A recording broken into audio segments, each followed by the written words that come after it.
Teen age में बहुत मुश्किलें आएंगी, बट उन मुश्किलों का सामना करके जो आगे बढ़ जाए वो खिलाड़ी होता है।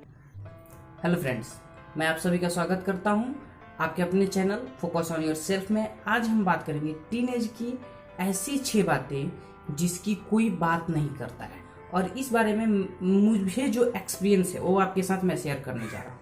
तो ऐसी 6 बातें हैं जो मैंने लिखी हैं कि उसमें क्या होता है क्या नहीं होता है, उसको सही कैसे किया जा सकता है, उसका सॉल्यूशन भी है, सिर्फ प्रॉब्लम नहीं सॉल्यूशन भी। तो पहला है नो क्लियर गोल। कहाँ जाना है, कौन सा गोल सेट करना है, ये हमको नहीं पता है।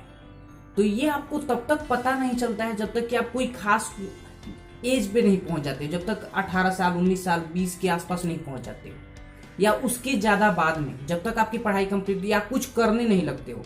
स्पेसिफिकली जब कुछ करने लगते हो कोई काम, तब आपको समझ में आता है कि इसका गोल कहाँ तक है। जैसे आप पढ़ रहे हो अभी, तो आपको पता है कि 12th में मुझे कितने मार्क्स लाने हैं, वो गोल बन सकता है। लेकिन लाइफ का पूरा 10 साल का गोल, इतनी हमारी माइंड में क्लैरिटी नहीं होती है जिसके कारण से हम उसको डिसीजन ले पाए। तो इसमें कोई बुरी बात नहीं है कि आपके पास गोल नहीं है। गोल होना एक ऐसे परफेक्ट है बस कि आपको चार्ज करेगा। लेकिन अगर आप उसकी जगह पे अपने पैशन को फॉलो करो, जो भी करना है, जैसे आपको पेंटिंग पसंद है, पेंटिंग बनाने लगो, कोई दिक्कत नहीं। डेली 1 घंटे करो, 2 घंटे करो, साथ साथ पढ़ाई भी करो। पढ़ाई में अपना गोल रखो, पढ़ना है तो गोल तो उसमें होगा।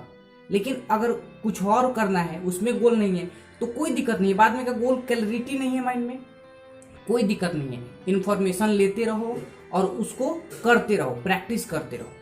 ऐसा नहीं है कि सबके पास गोल होता है। मेरे पास भी अभी तक अब कुछ गोल है, पहले नहीं था। अभी 6 महीने पहले मैं चला जाऊं तो लाइफ में कोई गोल नहीं था, अब गोल है।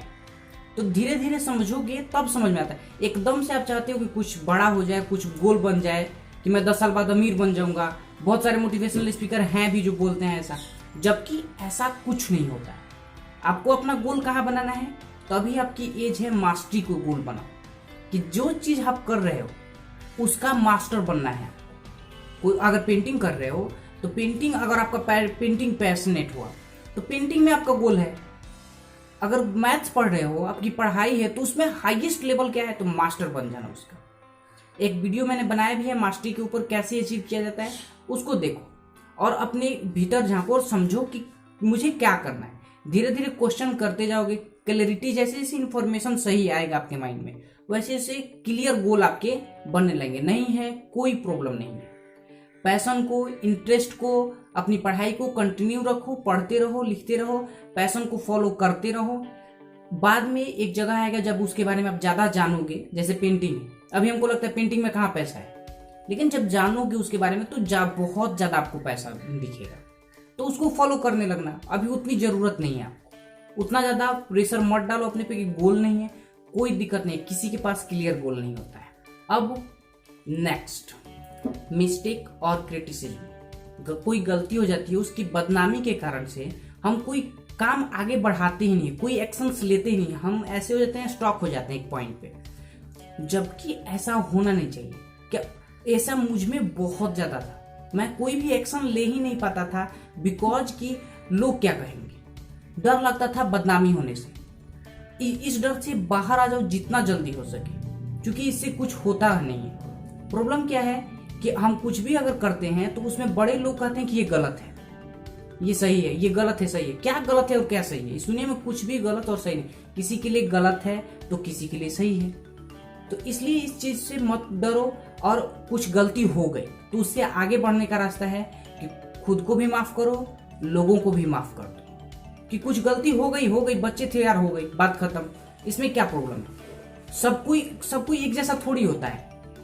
सब कोई ऐसा इतना इंटेलिजेंट थोड़ी होता है गलती करेगा नहीं। इस दुनिया में एक आदमी मुझे मिला दो जो गलती नहीं करता। अगर गलती हो गई तो हो गई, उसकी सजा काट लो, माफ कर दो खुद को भी और उन लोगों को भी। सिंपल। लोग भी भूल जाते हैं। 1-1.5 साल बाद आप पूछोगे कि मैंने ये गलती की थी, आपको याद है? नहीं याद है उनको। बहुत सारी ऐसी दुनिया में गलतियां हैं जो आप कर चुके हो। मैंने कितनी गलतियां की, सब गलतियां सबको पता है। किसी को याद नहीं है कि मैंने क्या किया था आज से 5 साल पहले, किसी को नहीं पता है। तो सब कोई भूल जाता है। आप भी अपनी गलतियों को भूल जाओ, खुद को भी माफ कर दो, उनको भी माफ कर दो कि मैं बच्चा था, गलती हो गई, सिंपल। अपनी गलती को एक्सेप्ट कर लो कि हाँ मैंने गलती की है। इससे क्या होगा कि आप अब आगे बढ़ जाओगे। और धैर्य रखो। अगर कोई कुछ बोल रहा है, लोग बोल रहे हैं कि तूने गलती कर दी, ये कर दिया, वो कर दिया, तो ये कोई बड़ी बात नहीं है। सब लोग बोलते, कुछ ना कुछ आप अच्छा भी कर लोगे ना, अमीर बन जाओगे तो लोग कहेंगे कि चोरी करके अमीर बना है, और चोर बन जाओगे तो चोर है। ये लोगों का आदत है, कुछ ना कुछ कहते रहेंगे, इससे कोई फर्क नहीं पड़ता। तीसरी सिचुएशन जो है वो है कि हम ये सोचते हैं कि हम इंटेलिजेंट हो गए, इमोशनली इंटेलिजेंट। इमोशनली इंटेलिजेंट का क्या मतलब होता है कि आप जल्दी गुस्सा कर देते हो। ये इमोशनली इंटेलिजेंट नहीं होने का एक सिंबल है। आप किसी पे जल्दी भरोसा कर लेते हो तो भी आप इमोशनली इंटेलिजेंट नहीं हो।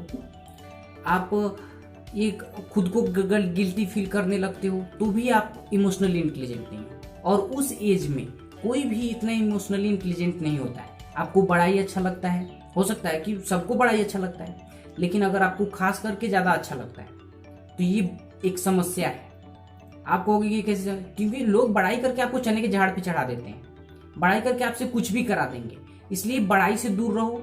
हालांकि अगर कोई बेइज्जती आपकी करता है, निंदा करता है, तो कबीरदास का एक दोहा है कि निंदक नियरे राखिए। तो निंदक जो होता है ना, जो आपकी बेइज्जती करता है, उसको पास रखना चाहिए। पता है क्यों? क्योंकि वो आपकी कमियां बताता है, तो कमियां जो बताता है उसको पास रखो। क्या फायदा है उससे? क्या फायदा है कि आपको मेहनत नहीं करनी पड़ेगी। जैसे आप सिगरेट पीते हो और कोई बता रहा है कि आप सिगरेट पीते हो, तो ये अच्छा बात है कि आपको अवेयर कर रहा है। सिगरेट पीना बुरी बात है, छोड़ दोगे। आप मोटे हो तो ठीक है यार, क्या प्रॉब्लम है इसमें? तो उसको पास में रखो जो आपको कुछ बताता हो, कि आपकी कमियां बताता हो, आपकी बड़ाई ना करता हो झूठ मूठ की। क्यों यार तू क्या बाइक चलाता है, तो चला के उड़ाओ अपने आप को। एक्सीडेंट इसीलिए तो होते हैं, दोस्त चढ़ा के चला देते हैं और ले आकर ठोक देते हैं, एक्सीडेंट हो गया जी। क्या इसमें कौन कहा? किसी ने नहीं कहा। आपको बड़ाई अच्छी लगती थी तो बड़ाई से बच के रहो। हाँ, निंदक के पास रह सकते हो, चाहो तो, नहीं चाहो तो दोनों को दूर करो, कोई दिक्कत बात नहीं है। अब कि अगर हम ब्रेकअप हो गया, ब्रेकअप मीन्स ये सिर्फ नहीं कि लड़की या लड़का छोड़ दे, तो ब्रेकअप मीन्स होता है कि कोई काम हम ट्राई किए और नहीं हुआ। हमने खुद अपनी जिम्मेवारी पे ट्राई किया और उसका नहीं हुआ, फेल हो गए, एग्जाम में ही फेल हो गए, तब भी हमारा दिल टूट जाता है। उसको डील करने का सिंपल सा तरीका है कि उसमें देखो कि आपने क्या गलती की। कुछ ना कुछ गलती की। ब्रेकअप में हो सकता है कि आपने पढ़ाई ठीक से ना की हो, इस कारण से एग्जाम में आप फेल हो गए। हो सकता है कि अगर किसी लड़के या लड़की की में थे, रिलेशनशिप में थे आप, तो वहां पे गड़बड़ हो सकती है कि आप ज्यादा उसके करीब जा चुके थे, बहुत ज्यादा आप अटैच्ड हो गए थे, जबकि ऐसा कहीं डिटैच्ड रहो। सबसे डिटैच्ड होना है आपको, सबसे दूर रहना है। पास रहते हुए मेंटलिटी से दूर रहो कि आपका दिल कभी टूटेगा ही नहीं। सिंपल। इसके लिए आप भगवत गीता में बहुत अच्छे से समझाएगा, उसको देख सकते हो। अब ये बहुत लोग करते हैं और बहुत लोग गलती करते हैं कि उम्मीद रखते हैं, लोगों से उम्मीद रखते हैं कि लोग समझेंगे ना, मैं नहीं कहूंगा तब भी वो समझ जाएंगे लोग कि मैं दुखी हूं। ये कौन सा बात है भाई? कोई कैसे समझ सकता है? आपको नहीं समझ सकता। अगर आपकी कोई प्रॉब्लम है तो आपको जाके कहना है, ये नहीं कि वो समझ जाएंगे। नहीं, दूसरों से उम्मीदें मत रखो। अपना जो काम है वो कर दो। उससे कहना है, बोल दो कि माँ मुझे ये प्रॉब्लम है। बोलोगे तब कोई अच्छे से समझ पाएगा। बहुत कम लोग होते हैं इस दुनिया में जो आपकी फीलिंग्स को समझ पाते हैं, तो उसको छोड़ दो, जाकर डायरेक्ट बात करो। उम्मीद रखने से अच्छा है कि बात करो। उम्मीद मत रखो, बेस्ट है, क्योंकि आप उनको सैलरी नहीं देते हो उम्मीद रखने का। ठीक है, तो उम्मीद मत रखो। आप जाकर उनसे बात करो, फ्रेंडशिप रखो, बात करो कि मुझे ये प्रॉब्लम है, ये समस्या है, मैं आपसे ये चाहता हूँ कि आप मेरे लिए ये करो। नहीं करते हैं तो कोई बात नहीं, मत करो। Next part is coming soon. जल्दी आ रहा है आपका नेक्स्ट पार्ट।